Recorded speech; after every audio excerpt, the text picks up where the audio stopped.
And we are live, ladies and gentlemen. Great to have you again. This is Making Each Other Smarter with Scott Webb and Michael Bohannes. We are the Tribe Builders. How are you doing, Scott? Good. I'm proud to say I was 4.5% smarter from last Friday to this Friday. So it Wow, it 4% beats this weekly growth. it beats the stock market. No, well, that's not easy. That's not difficult these days. But if you Exactly. just compound that out, if you compound that out across the whole year, then this is like insane growth. This is like Yeah. I rice mean, kernels on a chessboard growth. love it. Yeah, we're all gonna be Einstein when we're done. Oh yeah. By the way, do you have new glasses? Yes, I have a ton of glasses. So Oh, this okay. is just this Got is it. in rotation. And I see you nicely color coordinated. There's the Yep, the yep, the the, the orange on that and the watch. Perfect. That's yep. pretty very, very solid stuff. Good. Okay, so let's quickly introduce people to the topic of the Build Your Tribe Challenge. This is what we do. It starts on the 20th of May. This is a 30-day connection challenge, the first part of the Build Your Tribe Challenge. And if you join that over the course of 30 days, Scott and I will teach you to build a tribe, create something of a mini movement, and connect with great people, have a lot of fun, and also grow new clients out of nowhere. So that is what we do. This is what we're going to help you with. The 30-day connection challenge is completely free. Just follow the links at the bottom of this post. There should be links at the bottom. Just join the email list to receive the instructions and join the LinkedIn group. And I will now hand over to Scott, who will now make me smarter this week. Scott, how about you just start sharing your presentation? All right. Whoops, with mine And we last time. are, it's processing, Processing. and we're To stream. golden. Rock and roll. Boom. All right. So let's see. Lots of pressure. Make Michael smarter. I'll just try and make myself smarter, and then hopefully you can hopefully you can follow along. So putting together this week's Make Each Other Smarter, especially after our kickoff last week. I like keeping things simple. I've been reading a ton about and how really just simplicity uh, is always best. And so this week only have 4 slides. Reduced that by 100% last week. So I'll um, make up for that. I have way more. but the 2 letters we want to talk about and how it combines not only tribe building, but just the philosophy behind it, this foundation of building on something that is bigger than you and I.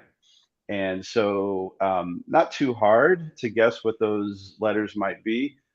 They are the root of the word power, and that's totally made up, but they are found in the word power. So let's talk about that those 2 letters, and the letters are WE.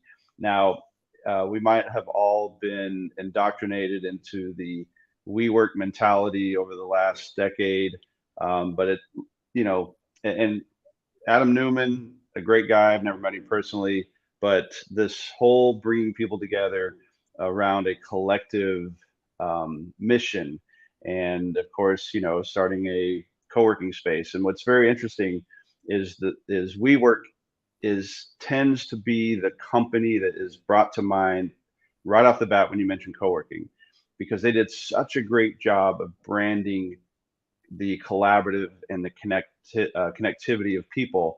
Whereas co-working spaces have been around for 40 years.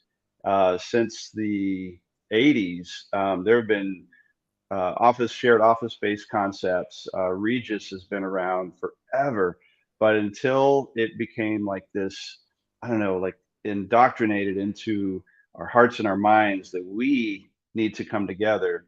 Really, people now associate all co-working space with WeWork. So the concept behind that is the we, right? So what do you and I accomplish when we become we? Well, one of my favorite all-time quotes is how to go from me to we. So think about the world we live in. I know we talk about personal branding. There's a lot of influencer content out there, and that's all like people are like, hey, look at me, I'm doing this and I'm doing that. So there's a lot of me and I, but at what point does it become we? Now, there is power in being an influencer, there is power in I, there is power in me. But when we now move from me to we are at that point exponentially more powerful. So think about that. We now come from a world of I can accomplish this, but we can accomplish so much more together. And so that's where I like to go back to our the original slide here, the power of two letters. So the power is in we.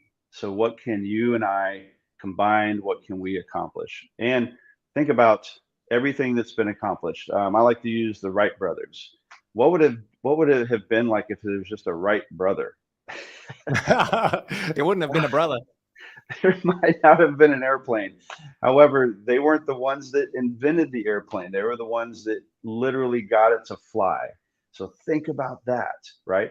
There have been so many, before the Wright brothers, there were so many attempts at flights, but they were the ones that actually got the thing off the ground. And of course, you know, the flight wasn't but a few meters, but that was enough to go, wow, we built this contraption. Again, we built this contraption that actually left the ground and flew a certain distance. And now the Wright brothers are synonymous with flight. So if it was just the Wright brother and he's just out there, you know, building kites and trying to launch himself off of chimneys or whatever, we may not have the history of flight that we do today. So my question to our audience is, what are you working on right now that if collaborating or connecting with the right person, no pun intended, could you find your right brother and go accomplish something, even if it's just getting whatever you're working on off the ground a few more meters than it already is, right? So now we have this we component. What can we accomplish together that I personally or I can't seem to get off the ground right now? So this is a this philosophy on this slide here. Dale Carnegie, which, as many people know, one of the richest individuals in history, but was also a great contributor to society. And this is his quote: "You can make more friends in 2 months by becoming interested in other people than you can in 2 years by trying to get other people interested in you." So think about that particular statement. What could you do in your own personal life, your business life, reach your goals, reach your potential, if you, instead of waking up going, man, how can I benefit, get someone to be interested in me? See, we're using the words I and me, right? So, or you wake up and you're like, okay, what can I sell today, or what can I do to make my life better? When the philosophy behind we is what can we accomplish if I were to go out and find new friends or be interested in what other people are creating. So maybe somebody else is trying to get a project off the ground. What could you contribute to that to now go, I want to now help you. I don't know what that looks like, but let's figure that out. And here's the thing, it's not always going to work.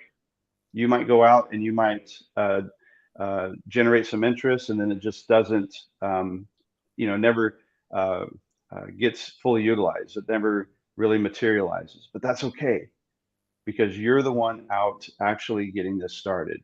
So in the world of networking, community, tribe building, my advice to you is to, instead of think of me or I, just every day go, what can we accomplish together?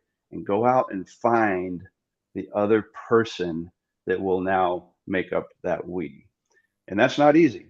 Everyone's busy. Hey, I get ghosted by clients who actually set up their own meetings and they fail to show up, right? So we can't control those things, but what we can do is go out looking for opportunities now to collaborate, to connect with others, and let's build something that can get off the ground. And even if whatever you have going is already off the ground and flying, well, I like to use the word optimization. Maybe finding the right co-pilot or adding somebody to your tribe can actually optimize what you're doing and make it even go faster and further and higher. So just think of those opportunities. Instead of being a single pilot, add a whole crew to your mission. And in that way, you're now moving out in this world of, instead of what can I create or what can I accomplish, you're now thinking every single day, what can we accomplish? So remember, you can make more friends in 2 months. And this is, hey, where's that 2 month thing come in, Michael? Aren't we doing something over 60 days, I think? I think you're right. So that's not by accident, by the way. We didn't just pull 60 days out of the air. We are now doing this challenge that will start May 20th, and then it'll move into a secondary challenge, which we'll keep you abreast of what that secondary challenge is. But right now, our goal in building this tribe is to get this thing off the ground, help you get whatever you're working with off the ground and moving, further down the road or higher or more optimized.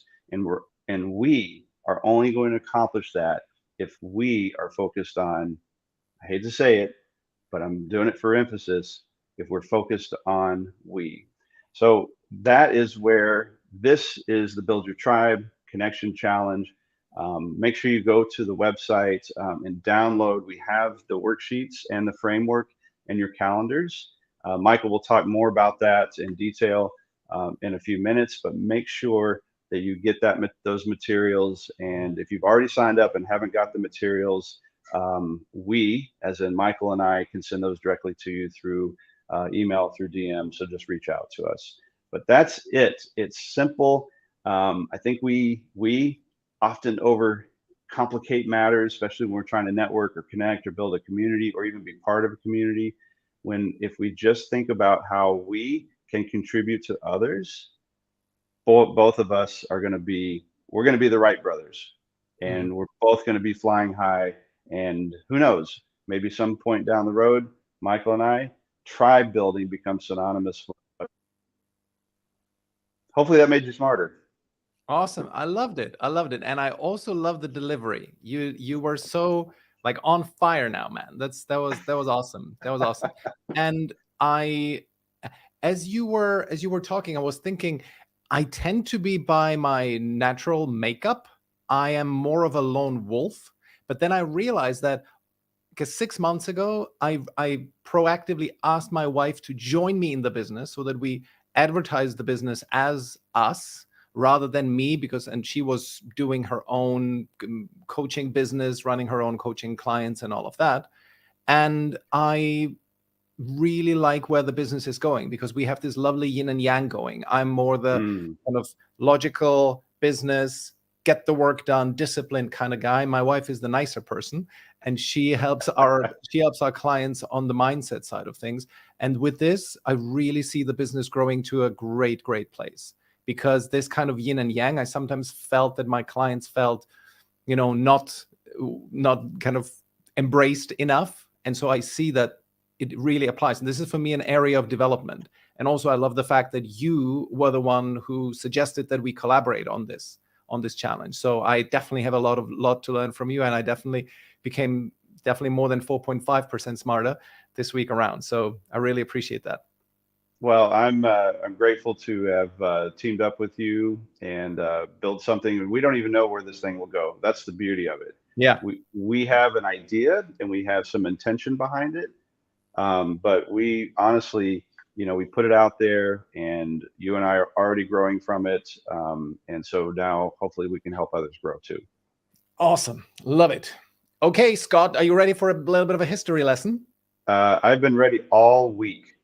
Awesome. Good. Since I told you. So this is about how this gentleman called Theodor Herzl in the late 19th century built a tribe that created a safe haven for an entire people. So I'm very much into Jewish history, into the whole I'm like reading the Torah and all of that. So I'm very, very interested in all of that. And his story is just fascinating. I think specifically for tribe building, he has done an outstanding job. And this is what I'm going to be covering here. There's a lot of takeaways that we can learn from Theodor Herzl about the topic of tribe building. So let's get into it. Let me just find my cursor here. Okay, so very quick history catch up. And I saw that, wait, I do want to have these coming in at once. So sorry about that. Because otherwise it's a little bit of an overload. Apologies. So, very quick history catch up. So, Israel was founded on 14th of May 1948. Britain had been ruling Mandatory Palestine since 1920. And the post-war years were sort of a window of opportunity where the stars were quite aligned for the Jewish people. Because the world was under the impression of the Holocaust. Churchill, being quite a Philo-Semite, he fostered the formation of British Jewish Army during World War II, which helped build a fighting ethos that was later transferred to the Israeli army. And then Jewish extremists committed acts of terror in Palestine to demoralize the British rulers and get them to leave. And then Roosevelt died in 1945. And he had been, especially in his later days, he'd been quite an anti-Zionist, Zionism being the movement to establish Israel. And Truman was far more pro-Zionist and pushed for the creation of a Jewish state before the UN. And Stalin at the time had tactically suspended his anti-Semitism during the war, only to reignite it fully by the end of 48. And so he promoted actually the establishment of Israel to weaken the British. Soviet Union were the first country to formally recognize Israel. And then finally, also Czechoslovakia sold the newborn state weapons to defend itself under the orders of Stalin. So it was a really like a very fortuitous moment, like a small window of opportunity where Israel could be founded.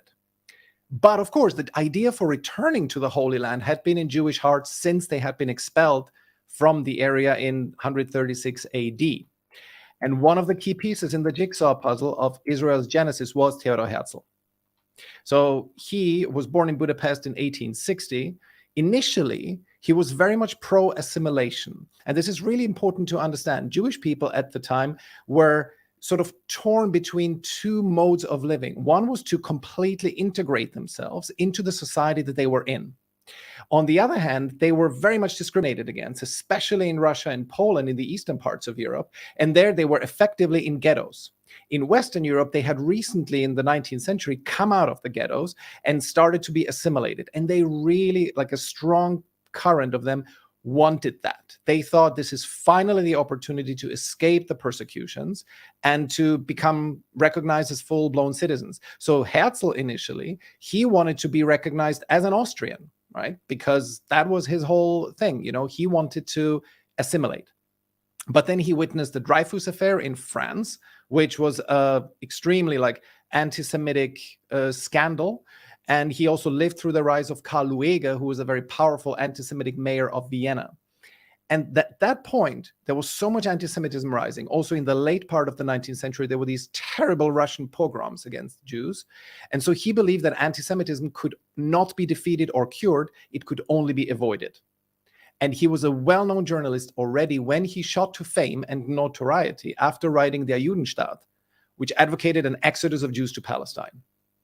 And so the context of his tribe building was Jews faced a friendlier climate, they saw their future in assimilation, and Herzl saw the writing on the wall.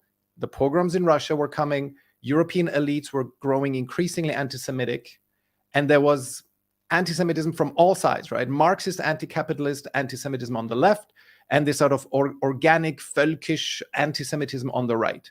So Herzl started pushing for the establishment of a safe haven for the Jews. So how did he build his tribe? There were 6 factors that are universally applicable to tribe building. So let's get into them. That was just to kind of set the stage. And this is now how he did it. First of all, he had a super strong mission. And he took a 2,000-year-old mythical idea and made it concrete. There's this famous saying among Jews, next year in Jerusalem. They wish each other like a good next year because they say, next year we will reunite in Jerusalem. That has been in the Jewish vocabulary for like 2,000 years, right? People were wishing each other that. And so he took that. It's like an emotional foundation for the movement. And he also had like a very theatrical vision of the end game. He was like, in this book, he was planning out how there would be people in frocks and there would be celebrities invited from all the world, and like a very, very ceremonial establishment of the state. So that was the first one, like an emotionally triggering mission. That's one thing. Second was a very strong intellectual foundation. He actually did the hard work. He was taking some disparate sort of ideas and also some like just wishes expressed by religious leaders, and he strung them together into a coherent framework. And he did that in a very reasoned and articulated way. He wrote 86 pages of his Manifesto der Judenstaat. It was very simple to understand. And this was so key. It was the work was able to be disagreed with by reasonable people. I mentioned this the last time about the narrative, but perfectly reasonable people could disagree with that. They could say, the anti-Semitism we're witnessing now is simply the result of not being integrated enough. We need to assimilate even more. That was the main opposition he faced. Okay? So many people could reasonably disagree with it. Number 3, he was connecting with the powerful people of the day. Okay? He was as a journalist, being very well known, he was well connected among the European elites. He even met the German Emperor Wilhelm II in Jerusalem, and he timed his visit to coincide with the emperor's. And his initial advances were rejected. Like universally, the intellectual elites of his time were very much against the idea. But his practice of connecting with the powerful, it gained steam after the first Jewish Congress. There was an event he organized. And Zionism, the movement to go to Israel, before Herzl, it was one of many issues. It got huge prominence because of his ability to get face time with the most powerful people of his day. And especially he made inroads in Britain, which proved to be pivotal later on, because Britain, as we know from 1920, ruled the area as mandatory Palestine. So making inroads and connecting with the powerful of the day, point 3. Point 4, find your true audience, right? As I mentioned, he made advances to the assimilated Jews. He wanted them to join. But then he got so rebuffed that he directed his attention at the Eastern Jews. It was the poor, unassimilated masses who were dwelling in shtetls, very poor and very much discriminated against, right? They were under the brutal rule of the Russian czars, and they were really suffering. While the Western European Jews were much more integrated, they were suffering, and so he directed his efforts at them, and that's where he found his audience. In London, he once held a talk to a group of poor Jewish immigrants from the East, and he said about this speech, he mentioned this, he said, "I experienced strange sensations. I saw and heard my legend being born," right? That kind of gives you shiver down the spine. And soon he became like a messiah-like figure in the East. He was also always impeccably dressed and very kind of striking looking. He had this massive Assyrian-style beard. And so people, and of course, at the time, there were no mass media, so people talked about him like a legendary messiah who has come to save them. Well, you can say that Herzl found his true audience. And Eastern Jews, as I mentioned, had no option of assimilation. They were being persecuted everywhere in Poland and Russia. And he started to receive visits of diehard fans from the East, and he cultivated them into his foot soldiers. And so he chose them despite his rather snobbish ways and against the wishes of his even more snobbish wife. They were like typical Viennese hoity-toity intellectuals. And they just didn't want to have to do with those dirty Jews from the East. That's how they saw them. But he realized, that's my audience. This is who I need to cater to. Then, number 5 out of 6, he found collaborators with complementary skills. Right? Those were the main ones. Max Nordau, the man of the details, he was complementing his visionary thrust. There was Chaim Weizmann, who knew Eastern Jews very well, unlike Herzl. Daniel Wolfson also had connections into the East, and he had an eye for symbolism. For example, he picked the blue and white for the movement's colors, which now have become, of course, the flag of Israel. And then Menachem Usishkin, the background schemer who worked to protect Herzl from Jewish factionalism to preserve his faith in the mission. So he was sort of shielding him from the fact that Herzl thought that it was only the outside that was opposed to him. But so these people, shielded him from the fact that there were also many different visions inside the Jewish population. And then finally, he created a platform for communication. So he self-financed the first Zionist Congress in 1897. And via his contacts, he invited journalists who carried his message far and wide, and still going. The most recent 38th Zionist Congress took place in 2020. So it created a very, very lasting platform. And so how did it end and his legacy? Herzl died in 1904. He was 44 years old. He was estranged from his wife. His family life was completely in tatters. All of his kids at some point or another either committed suicide or died in the Holocaust. His work gave the Jewish national idea, though, a 20-year head start before an Arab national consciousness evolved. So all of his work was absolutely seminal for the decisive point in 1948, where there was a short window of opportunity to establish the state. And his remains were then transferred to Israel in 1949. He's considered the spiritual father of the nation. There's mountains, cities, and national holidays named after him. And on the top right, you can see that's David Ben-Gurion declaring the independence of the Jewish state of Israel. And above him is a huge portrait of Herzl. And this is his grave up on top of Mount Herzl. So, to summarize, lessons for tribe builders. Number one, have a mission that connects with people emotionally. Okay. Then build a solid intellectual foundation for why your mission is right. That needs to really be there. Don't just connect with the heart, also connect with the brain. Connect with the powerful of your day, however you can do that. Find your true audience. If people don't really resonate with you, don't alter your message. Simply find the people who are more likely to appreciate it. Then 5, find collaborators who complement your skills. So perfect to what you just were talking about, Scott. And then finally, create a platform for communication so that you can build something that people come to on a regular basis. I hope this sounds familiar, given that we're doing this Making Each Other Smarter event for the second time, and we're going to continue doing them. And create something where people can communicate. We have LinkedIn group, we have an email list. So those are just a few small ways how we are kind of building our tribe. And these are the 6 ways, the 6 lessons learned from Theodor Herzl. Well, so as you were doing this, mine is the crayon drawing that stuck to your fridge. That was my presentation today. Yours was a watercolor masterpiece that belongs in a museum.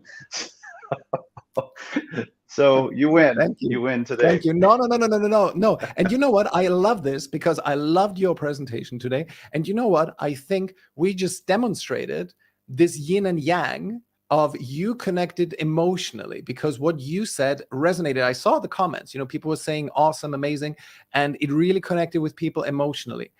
I just provided a little bit of like an intellectual foundation of how a famous historic figure built the tribe. Yeah. Right. So I think that's perfectly complementary. So one point I want to invite our audience that you brought out in your piece, Michael, was the having a platform and of communication, right? But one of the things that you mentioned is that he went out and invited the reporters and the media of the day and sent them out far and wide, right, to report back.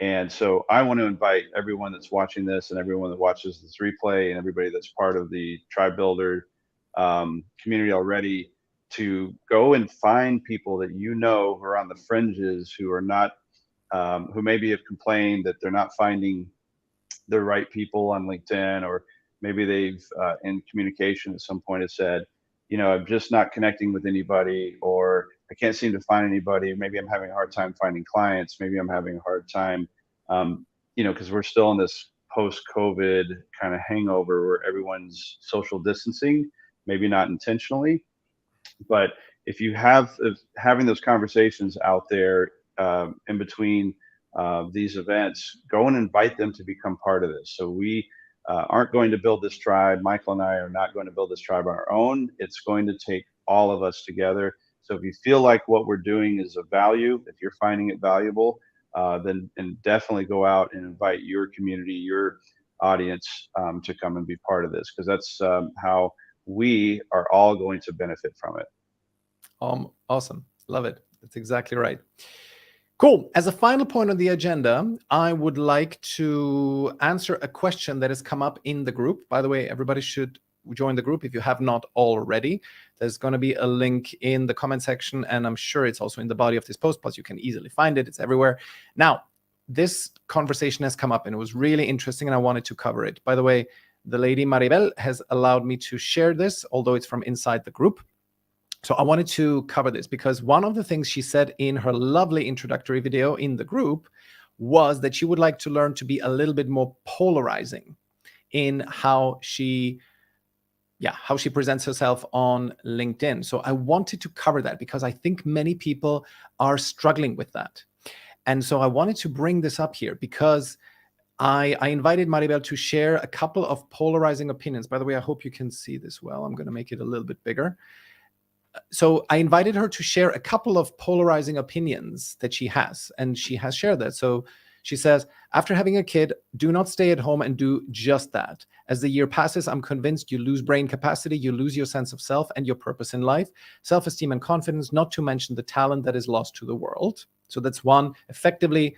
And I assume, Maribel, because you're mainly talking to women, you're coaching women. So this is directed at women. After the birth of a child, don't just stay at home. Great. Number one is men or institutions are not the reason for the pay gap. Women need to learn how to negotiate like a pro and stop being so damn nice all the time. Great. And then we are partly the result of our education. If you have a daughter, let her say no. Let her have a meltdown. Don't expect perfection and good grades all the time, and let her fail. It's your responsibility to educate a kick-ass woman. Parents and especially mothers do the exact opposite. Okay, so, and because Maribel mentioned in her video that she sort of likes the way how I sometimes am controversial and I put out polarizing opinions. So this is where I would like to kind of cover here, is that these things need to be stated as statements, right? So you did great here, Maribel, but I think this also needs to go into your LinkedIn posts. And when I look at your LinkedIn posts, you mainly ask questions. So you ask, what's the difference? Part one, coach versus mentor. Get clarity on what a coach can help you. So this is you just introducing a topic. Here, how to make sure to hire the best coach for you. So you provide how-to content, right? And that's great.